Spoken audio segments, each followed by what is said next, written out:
জানিস বান্ধবী, ভালোবাসার মাস কিন্তু শুরু হয়ে গেছে। তাতে কি হয়েছে বান্ধবী, আমাদের তো আর কোনো বয়ফ্রেন্ড নেই। শোন না বান্ধবী, আমার মাথায় না একটা বুদ্ধি এসছে। কি বুদ্ধি রে? শোন না বান্ধবী, কালকে আমরা সব ডে গুলো পালন করব। আচ্ছা তাহলে ঠিক আছে, শোন তাহলে কালকে ঠিক টাইমে এখানে চলে আসবি, একটুও দেরি করিস না। চল আজকে আমি এলাম। The next day.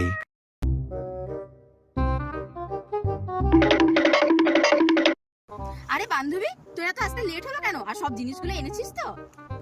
আরে বান্ধবী এনেছি, দাঁড়া দিচ্ছি তোকে, একটা একটা করে দেবো। চল বস, ওখানে বস, তারপরে happy chocolate day, happy teddy day, happy Valentine's day. ও মা, তুই আমার জন্য গিফট এনেছিস? দেখি তো কি আছে। Wow, sunglass!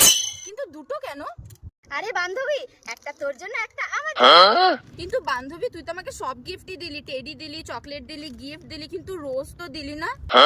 এনেছি তো, দাঁড়া দাঁড়া দিচ্ছি, ওটা দেওয়া হয়নি, আমি ভুলে গেছি। দাঁড়া দাঁড়া, তুই চোখ বন্ধ কর, তারপরে দেবো। চোখ বন্ধ কর, এমনি করে বন্ধ কর।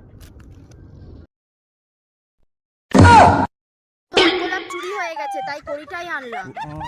আরে বান্ধবী, তুই যে গোলাপ এনেছিস এটাই আমার কাছে অনেক বড় কথা। চল। Happy happy